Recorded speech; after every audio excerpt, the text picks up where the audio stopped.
That was cool. So this morning, we're talking about the importance of influencing the next generation.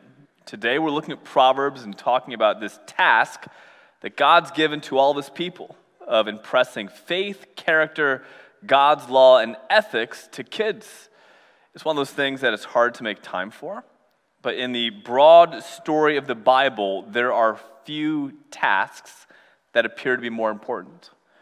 If you can make time to even slightly show God's love in a way that influences kids, doing that, I'm so excited today because this has a potential of, I'm not exaggerating, changing the future of the world for the better.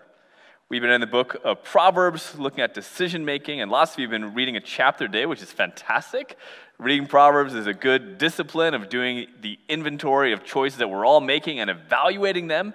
And in case you weren't here for the past couple weeks, let me just give you my normal introductory remarks.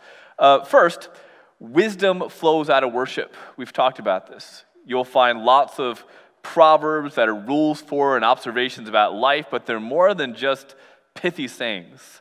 They always point to something bigger, that this is God's world, and to best navigate it, to find wisdom, you must have a relationship with the Lord to navigate it wisely, is what Proverbs points to. So when you read Proverbs, especially when you navigate with the complexity of all of life, it should push you toward the Lord who knows what's going on. That's first thing. Second thing, Proverbs needs context. Now, you'll see in Proverbs a lot of things that are true, but they're not absolute or formulaic. In fact, it's frustrating sometimes, because sometimes you read Proverbs that stand in contradiction to other things. Even in Proverbs. Take this verse, for example. Proverbs 22:6, train up a child in the way he should go, and even when he is old, he will not depart from it. Isn't that so true? Like, think about who you are as a human being. Like today, no matter how old you are, you cannot escape how you were raised. It's just one of those facts in life.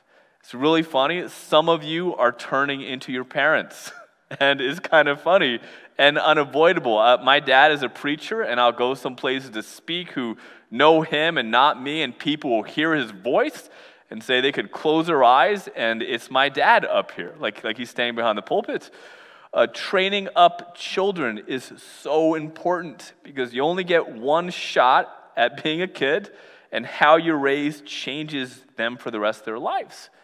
But this isn't a really simple, absolute formula, right? Some people read this and go, oh, good, so all I have to do is teach my kid one thing good.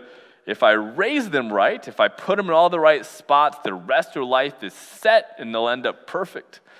You know it doesn't work like plug and play, right? Because you've seen this. Some kids turn out really well, even though they weren't raised right.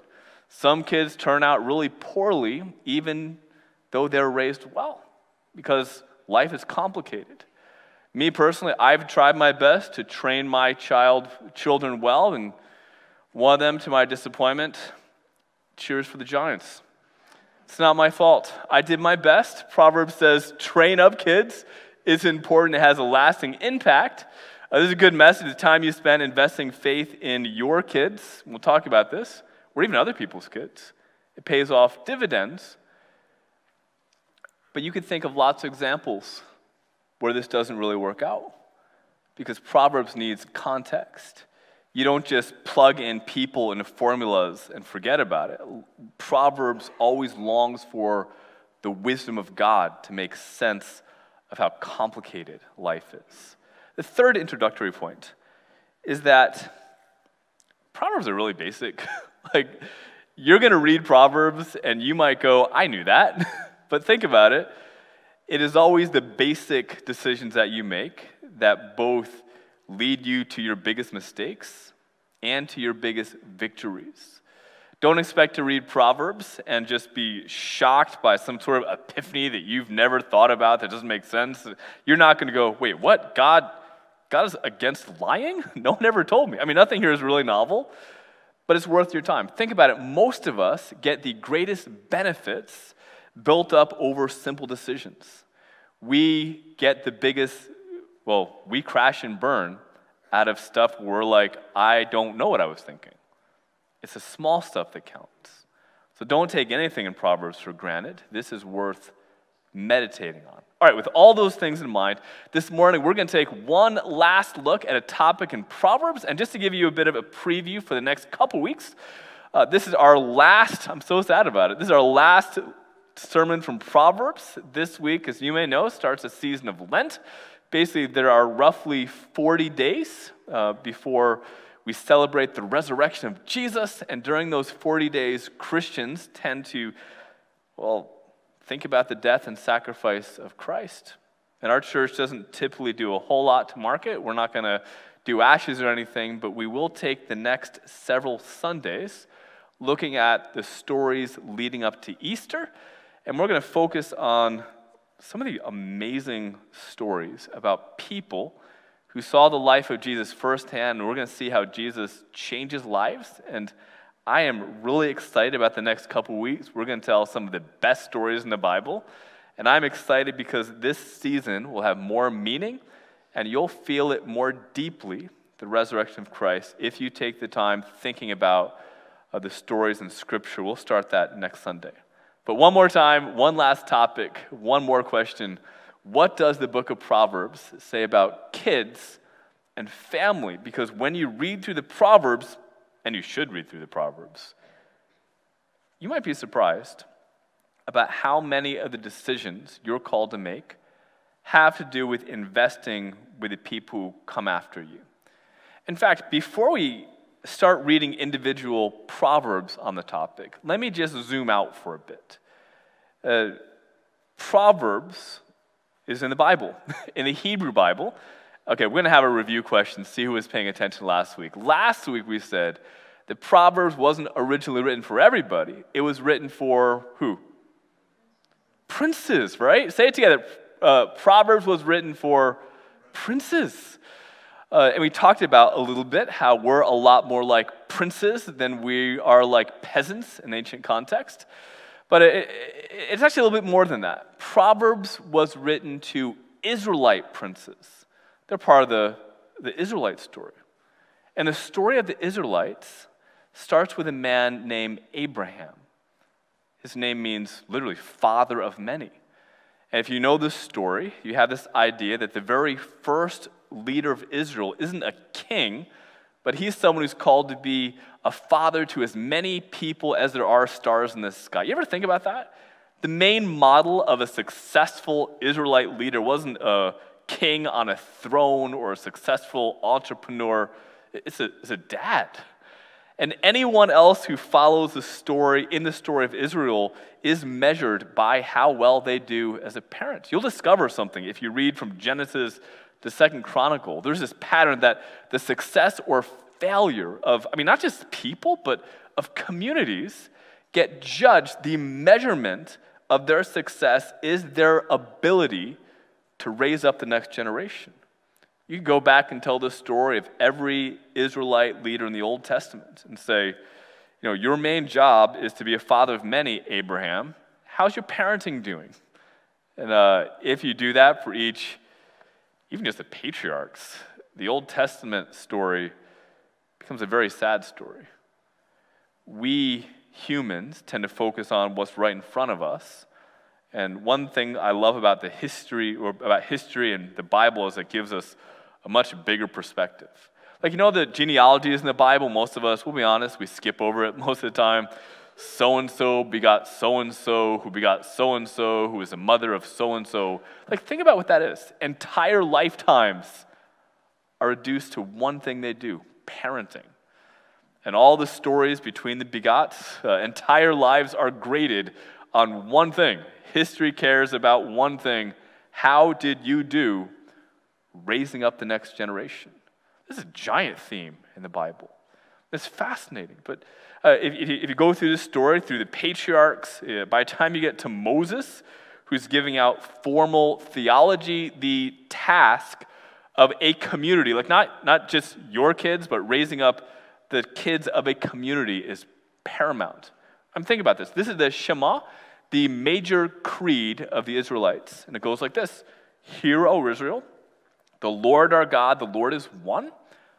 Love the Lord your God with all your heart, with all your soul, with all your strength. These commandments I give you today are to be on your hearts, and impress them on your children. Talk about them when you sit at home, when you walk along the road, when you lie down, and when you get up. I mean, guys, this is a theological statement of the Israelite religion. And this is the thing everybody memorized, and they said a lot. And here it is. There's one God, love him, and make sure that your kids know the Lord. There might be some other theological questions you might have, but these are the headlines. Just those three things. Really important. And the tragedy of the Bible is that when you flip through the stories, people mainly forgot the main things. You could read hundreds of stories about parents forgetting to parent, communities forgetting to raise kids. This is one of the most frustrating storylines in the whole Bible of, people of faith forgetting to pass things on. I mean, think about what happens next. So we're in Deuteronomy. Moses invested in Joshua, so not his own kid, someone else's kid, which says this is about a community investing in the next generation. Joshua does great. He leads really well. You got the book of Joshua, and it ends with Joshua dying. And there's this really weird scene at his funeral. People are looking around and going, "Oh wait, did Joshua remember to mentor anybody? Did he good guy, but did he train anyone else?" It's really embarrassing because I think he might have forgot about the whole impressing God to the next generation. They literally look around and go, "We've got no leaders here because previous leaders didn't raise up leaders." And then you've got the next book is Judges. And if you read Judges, God raises up kind of just random, I don't know where he finds these people. Othniel's, Deborah's, Gideon's, the Judges. You've got women and men who do extraordinary things. They bring back this idea of that God is one, don't worship the idols, love God. And they forget about the third thing. There is no judge that I could find who does an adequate job training the next generation. And that means when they die, everything they built dies with them. Their good leadership does not outlive themselves. I mean, you could look up to Gideon if you want, fantastic guy, just don't read anything about his kids because he forgot to be a parent. Judges had time to rule a nation, but they didn't take the time to teach Sunday school or talk to kids. They didn't volunteer for nursery, and they didn't live forever, so when they passed, because they forgot about it, things crashed and burned. I'm not exaggerating. People died because good people didn't take the time to invest in the next generation. You could read the pattern over and over again. By the time you get to Kings, or at least the history of the kings, now more people are affected than ever because there's a king, and when you're a king, you're busy. You spend time building something here, you build your castle and your kingdom and your army, but here's a problem. Kings get judged by history, by what happens next.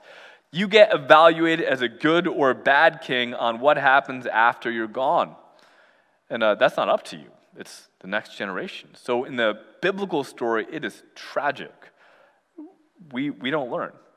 You've got generations of kings, and you've got some good kings who love God and lead well, but ultimately, the story of the Bible is so sad. Because even the best kings you could find got too busy to invest in the people that come up after them. Every once in a while, you find a king who remembers the first part of the Shema. They worship one God, not tons of God. They love the Lord. They don't hate the Lord. But it's hard to find even one that does a good job at raising their kids in the faith. I mean, obviously, more than one thing goes wrong in the empire story of the Old Testament, but it seems like the biggest theme that comes up is that kings forgot to impress the Lord on their kids. This has massive consequences. I mean, empires crumble. People die because kings were too busy to impress the Lord on kids. This is a major strand in the old picture. This is the big picture. Remember, Proverbs is a smaller picture. It's written in the voice of King Solomon, giving advice to his sons, the princes. And you might not be surprised at all that Proverbs says over and over again that wisdom looks like obeying Deuteronomy, to impress God's law, faith, impress it on the next generation. Talk about God's law when you sit at home, to paraphrase Deuteronomy. Talk about the Lord when you're walking along the road, when you're in the hallways, when you interact with kids, wherever you find them, when you're trying to get a minute to yourself. You might be a king in Proverbs, but if you're not a good parent, you're a bad king, is basically the message of Proverbs, because the message, or the next generation, will either build up or destroy, but you're working so hard at building. That's the general context for what we're going to read in Proverbs on parenting. I'm not going to give you all the Proverbs. I'm giving you a simple outline. You'll find most of this in your handout. Really, I'm just giving you a pretty big bucket and one verse to show what a bunch of verses would say if we had the time to read them. But the first thing Proverbs says is how important it is, or how important family is. And Proverbs does this in a bunch of different ways, but it does it by warning against anything that destroys a family community. This is a fascinating passage to me. Chapter 6, verse 16 and following. Like, just before I read it, I'm going to read it. There are 6 things that the Lord hates. 7 that are an abomination to his soul. Here's a list: haughty eyes, a lying tongue, a hand or hands that spill the blood of the innocent, a heart set on iniquitous plans, feet hurrying to run to evil, a false witness who proclaims lies, and those who cause conflict among brothers. It's a fascinating exercise, right? Imagine if we had a blank piece of paper in the bulletin and we said, okay, list 7 things that God hates. Like, what really makes God upset? I don't know what you'd list. Maybe you'd list some of the things on here, like, I don't know, murder seems pretty bad. That'd make my list. Some of these, the numbers are a little off. He lists more than once, like lying comes up a couple times. But this is one that probably would not make my list. You know what God hates? God hates those who disrupt families. God hates it. Look at the last one. When people introduce conflict or things that erode family relationships, the feuds, the quarrels, the pettiness. Proverbs says if you have to make a list of things that God hates, the things that cause conflicts among brothers is a, quote, abomination to the soul of God. That is powerful language, folks. This implies that being close to family is really, really important. That being a community, related or not, being close to people in a loving, supporting, caring environment is crucial to what God has for people on earth. Family is really important. Don't let anything threaten what God has given you. In Proverbs, that's important. And I think it's important because in Proverbs, it is the family where kids get instruction. I'll list one verse among dozens. This is, we're just describing what is normative. It goes, for I was a son to my father, the tender and only one of my mother who, well, what do parents do? He taught me and he said to me. That's what families are supposed to be doing. In Proverbs, fathers, mothers, if you have kids, you've got a job, is to teach your kids. Kids learn from you, whether you like that or not. There are a couple problems with this. Remember, this is written for a king in the voice of King Solomon. Here's a problem. Kings have a lot going on. Kings are busy. They've got responsibility. They also have enough resources to outsource teaching. You can hire the best teachers in the world if you're a king. And yet kings are challenged to teach kids themselves. And look, I don't know all your scheduling, but you're not busier than King Solomon. You're not more important than a head of an empire. Solomon learned a lot from his dad, but some bad things from his dad, right? He learned how to treat women from his father, and that cost him his kingdom eventually. Solomon taught a lukewarm faith to his kids with massive consequences. Changed the world for the worst. Kings are busy, you're busy. But don't be too busy to have integrity yourself. Don't be too busy to invest in your kids, because long-term success depends on this, and God commands it. When you're a king, and we're all a lot more like kings than ancient peasants, we can all outsource kids to other people, but Proverbs pushes back and puts responsibility on parents to teach kids about faith and character. We're all probably more like ancient kings than ancient peasants. We have a lot more options. We're a lot busier than ancient peasants were. We have pressure to, as parents, to outsource things to experts. So, we're very happy to partner with schools or church. Or, I think parents do this a lot. It's really easy to think that maybe the basketball coach or the ballet instructor will teach my kid the value of hard work and discipline, and maybe they will. Maybe the school or youth group can teach them faith, but parent is a verb. And parent your kids if you have kids. Teach them about faith. Talk to them about life. They're going to learn from you anyway. What are you going to teach them? Think about all the stories of the Israelite. Just think about the kings. The entire world is changed for better or worse because of how they influence the next generation.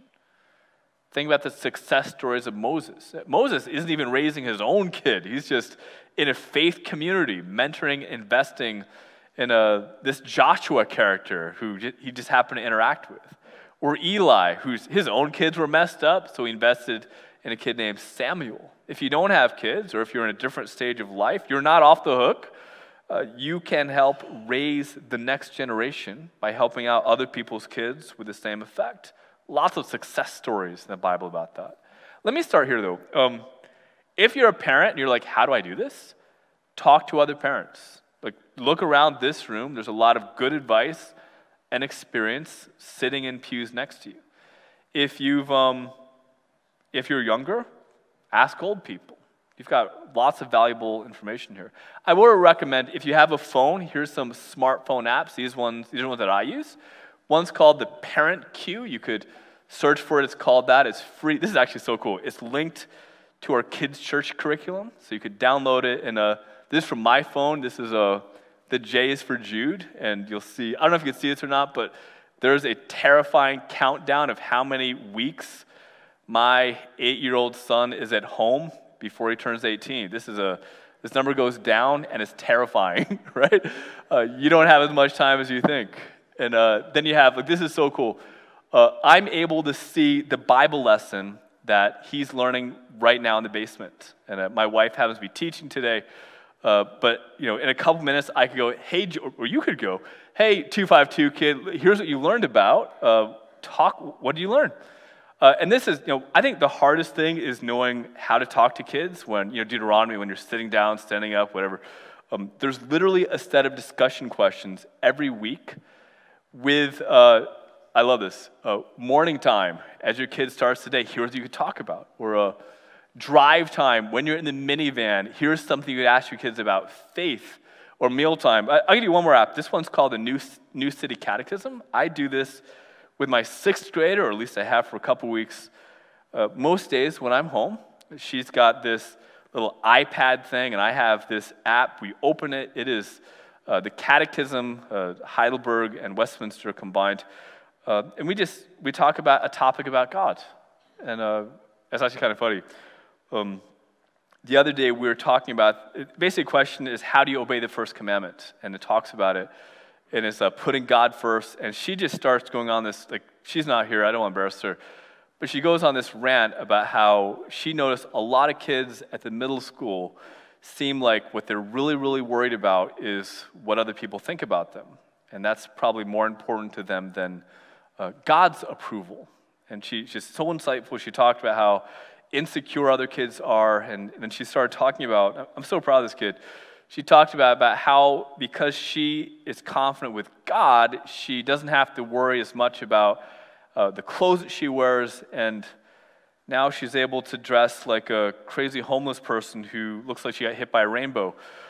It's a work in progress, but the funniest part is I leave and it's like, okay, no more screen time unless you're reading the complicated theology.